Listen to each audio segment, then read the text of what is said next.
안녕하세요. 지금은 개인 사업을 준비하고 있는 29살 여자입니다. 원래대로라면 지금쯤 3년을 연애했던 남자친구와 진작에 결혼해서 가정을 꾸리고 살고 있었어야 했죠. 남부럽지 않은 행복한 미래를 꿈꾸면서 말이에요. 그런데 결혼 준비를 시작하자마자 파혼을 하게 되었습니다.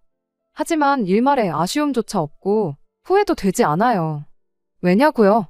제가 결혼하려던 인간은 자기 가족들 앞에서 허수아비나 마찬가지였고 그 집구석은 정말 상상을 초월하는 시월드 중 시월드였기 때문이에요.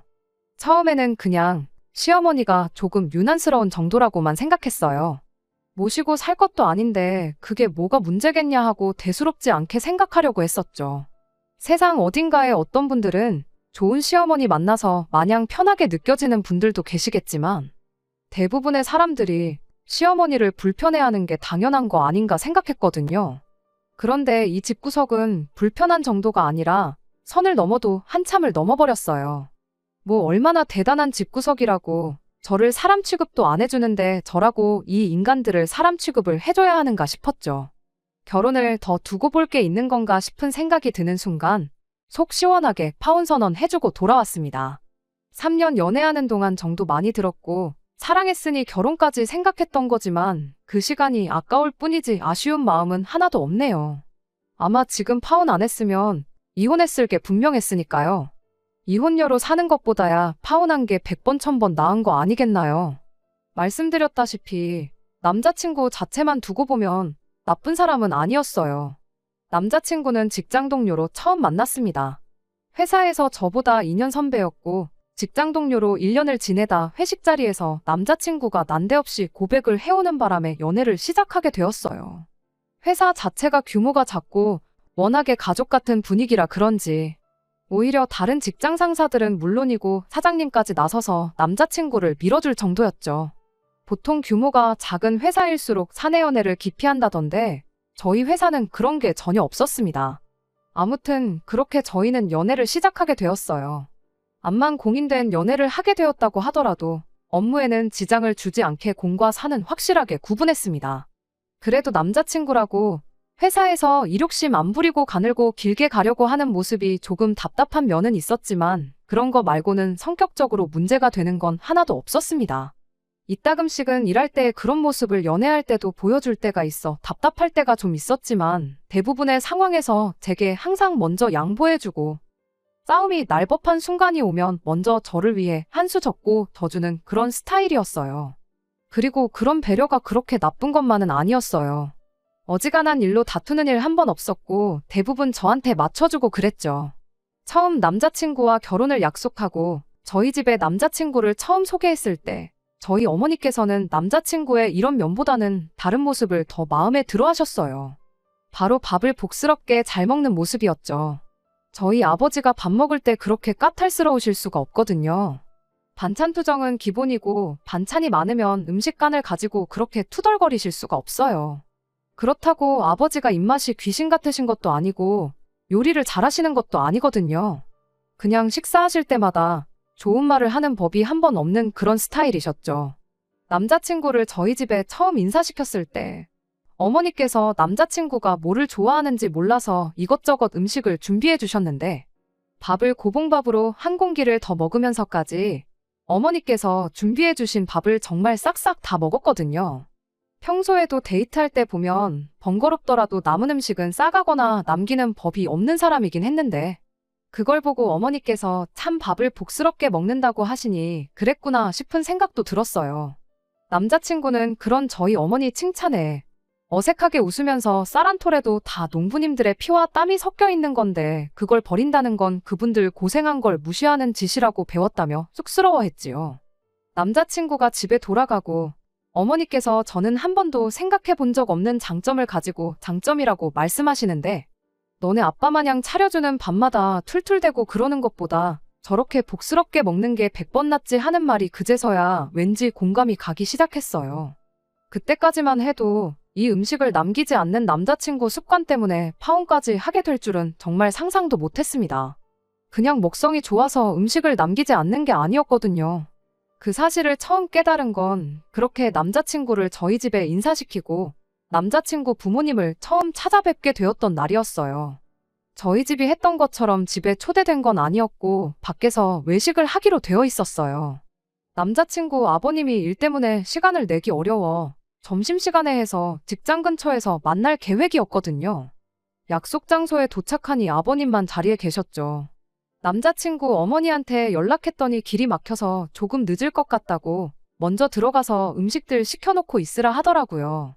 식당에 들어가기가 무섭게 아버님이 음식 시킬 테니까 일단 밑반찬부터 먼저 세팅해달라 하시고는 공깃밥 하나만 먼저 주문을 하셨어요. 진작에 점심을 먹어도 먹었을 시간에 공복으로 있으니 배가 고프다는 이유였지요. 초면에 조금 기다려도 되지 않나 싶었지만 배가 얼마나 고프시면 저럴까도 싶고 그래서 아무 말 안 했습니다. 사실 제가 뭐라고 할 건덕지가 있던 일이 아니기도 했고요. 그렇게 직원분이 밑반찬과 공깃밥 하나를 내왔고 아버님은 일단 이걸로 배라도 채워야겠다며 급하게 식사를 시작했습니다. 그러던 중 남자친구 어머님이 자리에 도착을 했어요. 도착하자마자 아버님이 공깃밥만 시켜서 밑반찬으로 식사를 하고 있는 걸 보고 아버님 등짝부터 한 대 내려치더라고요. 모처럼 비싼데 외식 왔으면 좋은 걸 먹어야지. 이런 걸로 배를 채우고 있냐면서요. 그러더니 아버님이 한참 드시고 있던 밥 공기를 제 쪽으로 쭉 밀어놓았어요. 그때까지만 해도 그냥 가까운 쪽으로 밥 공기를 치워놓은 거라 생각했죠. 자리 자체는 그냥 인사를 드리러 갔던 자리였다 보니 당연히 나올 법한 질문들 외에는 그다지 문제다 싶을 만한 일은 없었어요. 진짜 시작은 식사가 끝나고 자리에서 일어나면서였죠. 남김없이 싹싹 먹는 가풍을 가진 집구석답게 흡사 메뚜기 떼가 휩쓸고 지나간 것 마냥 잔반이라곤 찾아볼 수도 없었습니다. 딱 하나, 식사 시작 전에 시어머니가 제 자리로 밀어놓았던 아버님이 식당 도착하자마자 시켜놓은 절반 정도 남은 공깃밥 하나 빼고 말이죠. 그걸 식사가 다 끝나고 나서 자리에서 일어나고 나서 예비 시어머니가 발견을 한 거죠. 그걸 발견한 즉시 예비 시어머니가 저한테 한마디 하더군요. 너는 뭔데 저걸 밥이라고 남겼냐고요. 순간 당혹스러웠다기보다 내가 남긴 걸로 착각하셨는가 보다 싶어서 예비 시어머니한테 이거 아버님이 드시던 밥이라고 제가 남긴 게 아니라고 대답을 했죠. 그런데 예비 시어머니가 누가 그걸 몰라서 묻는 줄 아냐고 대답을 하는 거예요. 그땐 정말 당황스러웠죠. 순간 저도 모르게 남자친구를 쳐다봤는데 제 당혹스러운 표정이 읽히지가 않는 건지 아니면 아무 생각이 없는 건지 멀뚱멀뚱 가만히 있는 겁니다.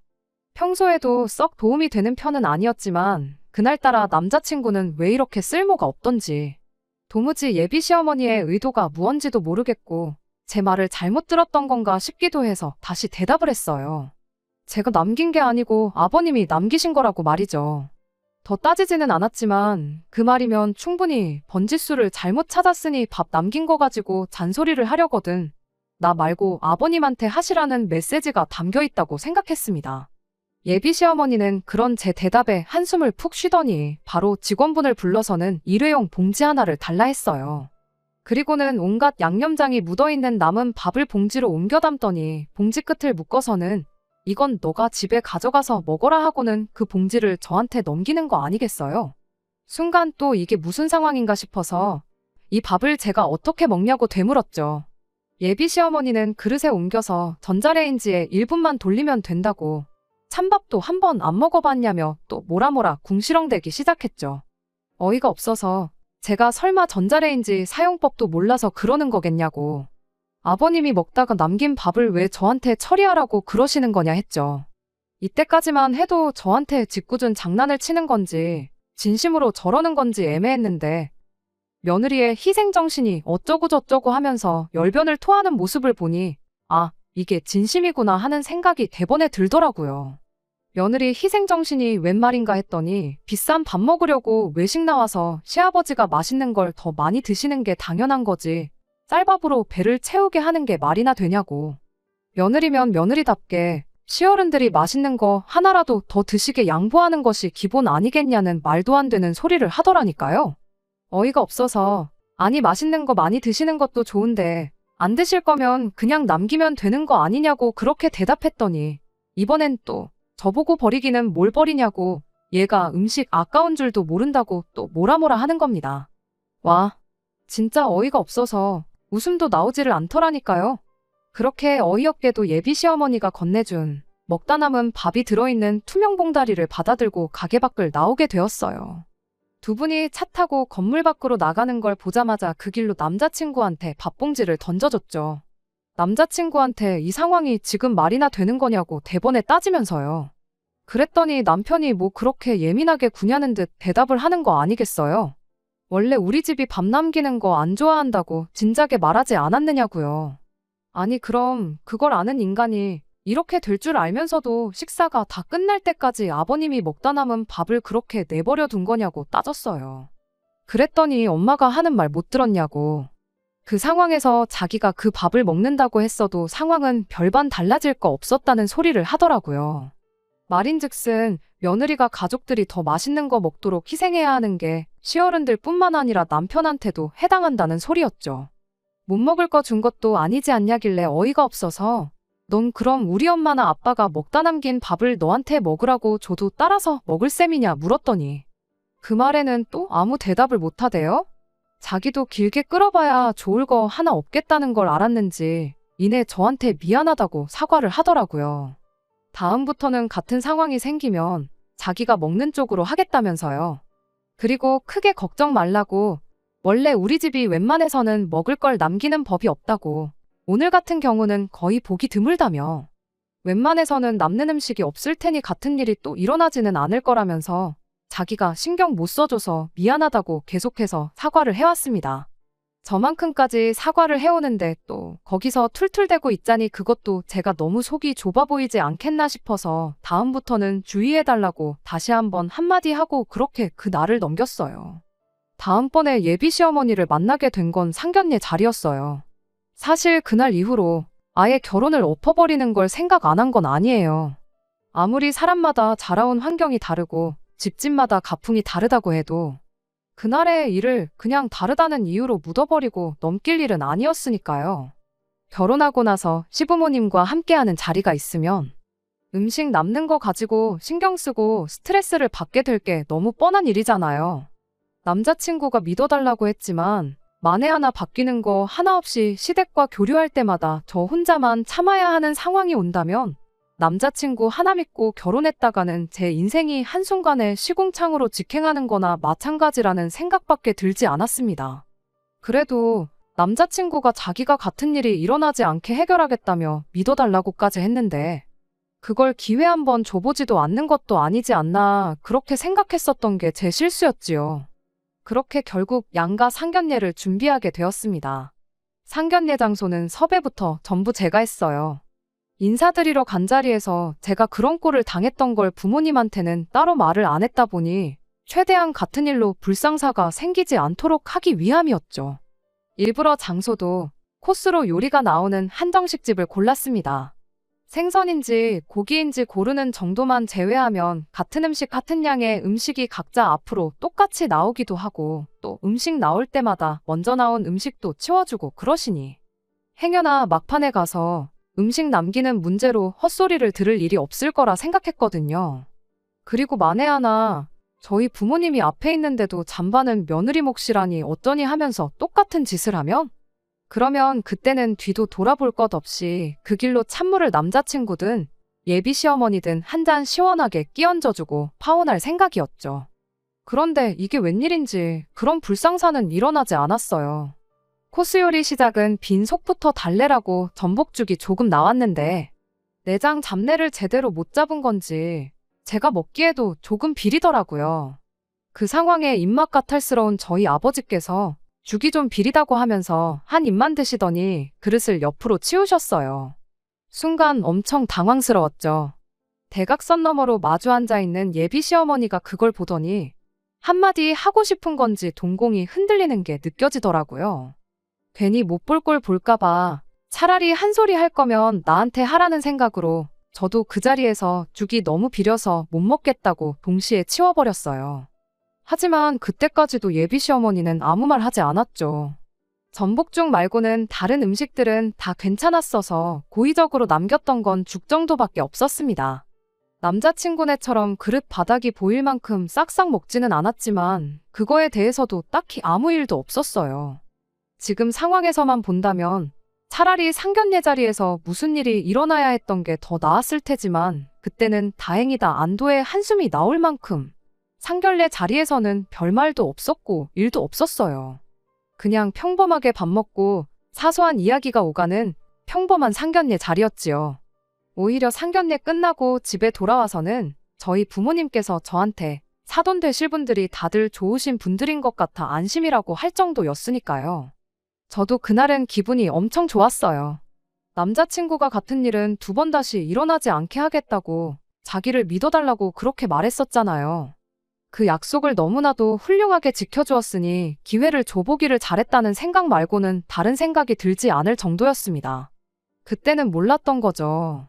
얼마나 전복죽을 한 술만 뜨고 남긴 거부터 해서 그릇 바닥이 보일 때까지 접시를 핥아먹지 않은 걸 가지고 예비 시어머니가 얼마나 한마디 하고 싶었던 건지 말이에요. 저 혼자만 있을 때는 만만하니까 잠바는 네가 먹어라 할 수 있지만 저희 부모님이 앞에 계실 때는 싸움 날까봐 자기가 지들이 남긴 밥, 며느리가 먹어치워야 한다고 그러는 게 누가 봐도 명명백백하게 잘못된 행동이라는 걸 알고 있으니까. 자기들이 질게 뻔하니까 그냥 참고 있었다는 걸 그것도 모르고 남자친구가 해냈다고 착각한 제가 다 바보 같네요. 상견례가 끝나고 나서 결혼 준비를 시작했는데 그때 예비 시어머니가 저를 다시 집으로 초대를 했습니다. 갑자기 집으로 불러내는 게 뭔가 불안하기는 했지만 상견례 자리에서는 사소한 이야기만 오갔다 보니 본격적인 결혼 준비를 시작하면서 이래저래 할 이야기가 많아서 부르는 거겠구나 생각했어요. 그런데 예비시댁 현관문을 열고 들어가는 순간 뭔가 안 좋은 촉이 들기 시작했습니다. 왜 보통은 아무리 환기가 잘 돼 있어도 식사 전에 가면 현관문 앞에서부터 조금이나마 음식 냄새가 나기 마련이잖아요. 그런데 현관문 앞은커녕 문을 열고 들어갔는데도 집안에서 음식 냄새라고는 하나도 나지 않았거든요. 와서 밥 먹고 가라는 말을 분명히 했기에 당연히 식사는 집에서 하겠구나 싶었는데 집에 들어가도 음식 냄새는 나지 않았고 빈손으로 오기 뭐해 사가지고 왔던 케이크를 냉장고에 넣을 때도 냉장고에 먹을 거라곤 반찬통에 덜어놓은 김치 한 통이 전부였어요. 그런데 아니나 다를까 저희가 도착하니 예비 시어머니가 어디에 전화를 거시더라고요. 전화 내용을 들어보니 국밥 3개 안 맵게 해서 보내달라고 수육은 안 하고 국밥만 보내주시라 그렇게 말을 하고 있는 게 집에서 밥을 해주는 게 아니라 배달 음식을 시켜 드시려는가 보다 싶었죠. 그런데 국밥이 3개라니 아버님까지 해서 사람이 넷인데 왜 한 사람분을 덜 시키는가 싶었는데 예비 시어머니가 의아해하는 제 표정을 보고 제 속을 읽은 건지 네 건 따로 있다 그렇게 한마디 하대요. 그것까지도 나쁠 게 전혀 없었어요.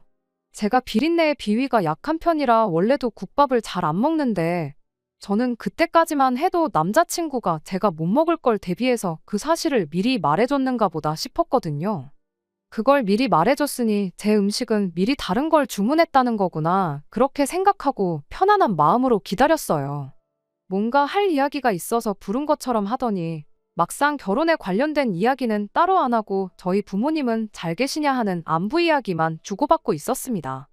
그렇게 한 10분인가 있었나 국밥에 전화로 배달 주문을 해서 그런지 배달도 엄청 빨리 왔어요.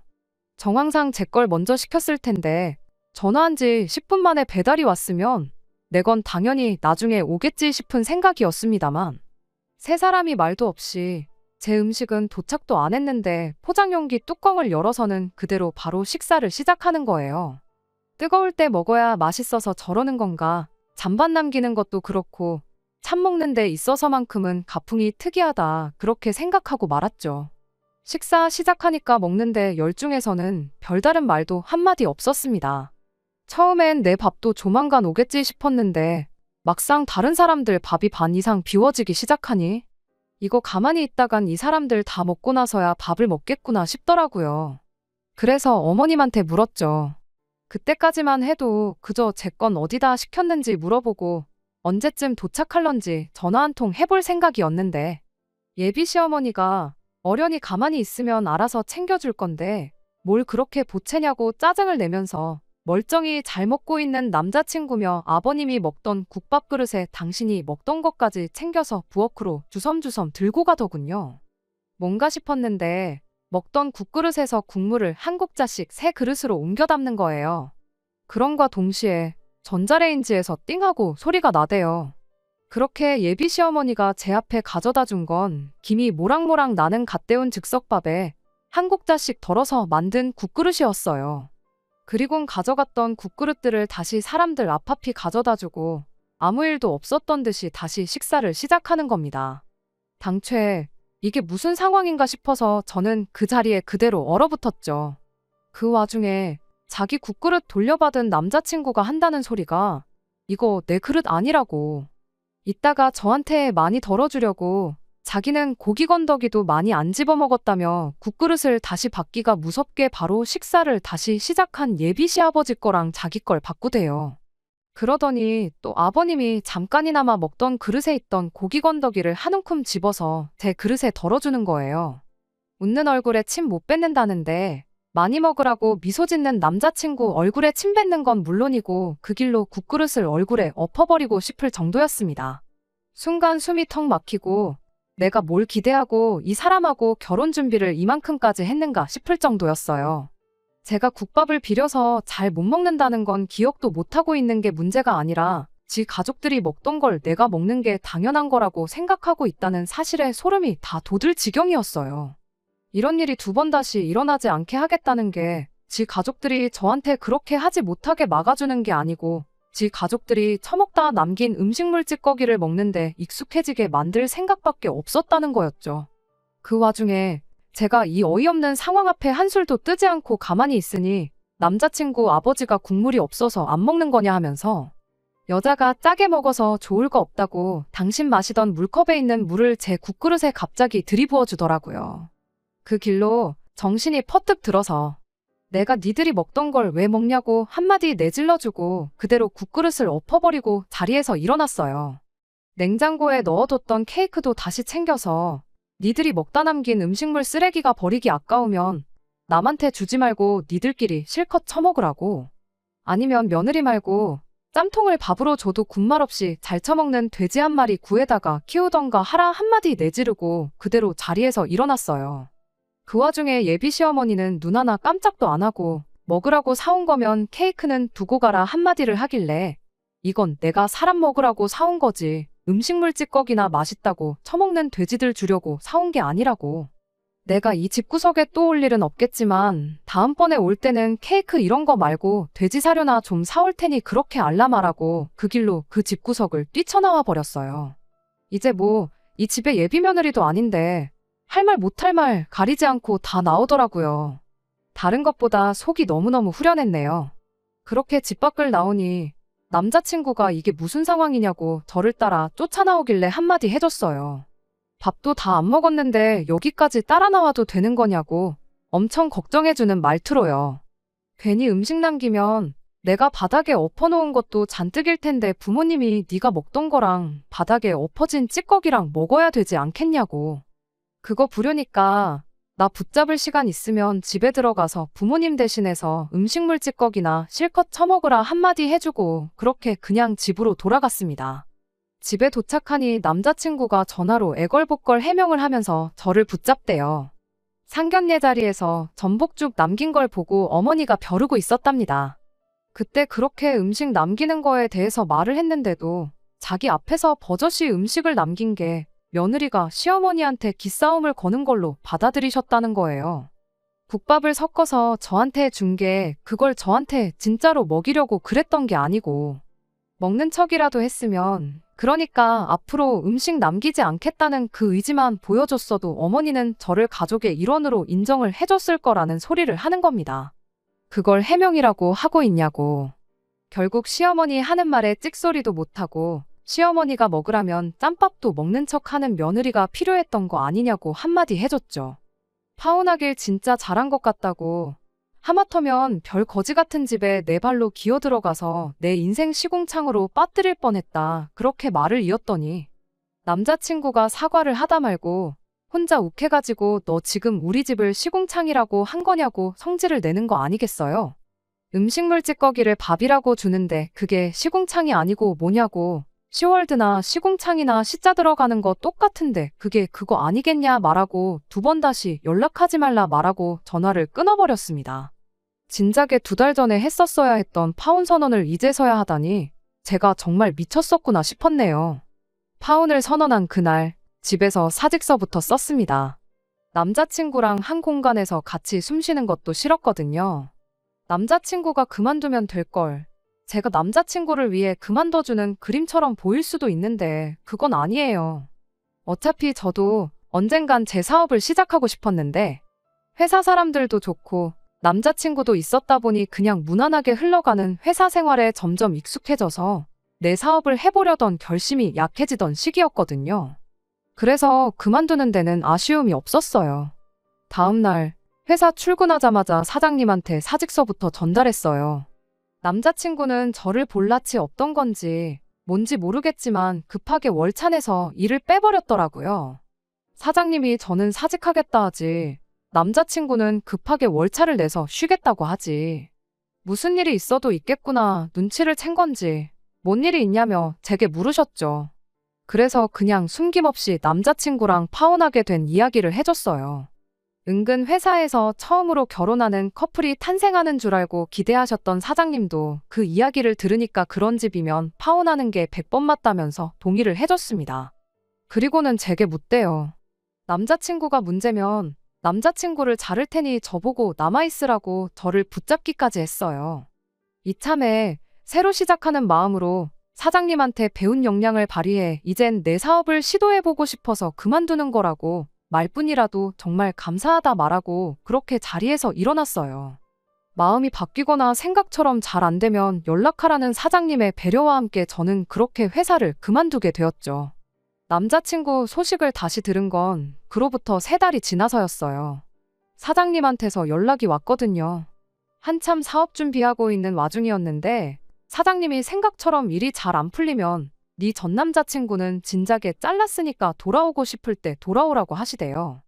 헤어진 충격 때문인지 안 그래도 일하는 게 엉성했는데 실수하는 게 너무 많아지고 나아질 기미를 보이지 않아서 결국 해고를 했답니다. 다시 회사로 돌아갈 생각은 없었지만 이렇게 또 연락까지 주셔서 감사하다 말하고 전화를 끊었어요. 어디선가 남자친구는 저 때문에 결혼도 물 건너가고 직장도 잃었다고 툴툴대고 있으려나요. 설령 그런다 한들 저는 한치도 미안한 마음이 들지 않습니다. 누가 봐도 자업자득인 일이잖아요. 상견례까지 한 결혼 엎었다고 인생이 끝나는 것도 아닌데 그것도 모르고 파혼할까봐 벌벌 떨고 괜히 기회랍시고 한 번 더 줬던 것 같아요. 어차피 파혼할 거였는데 괜히 더러운 꼴 하나 더 보고 파혼한 셈이나 마찬가지니까 말이에요. 끝까지 들어주셔서 감사합니다. 오늘의 사연은 여기까지입니다. 구독과 좋아요, 알람 설정 부탁드리고 더 좋은 사연으로 다시 찾아뵙겠습니다. 감사합니다.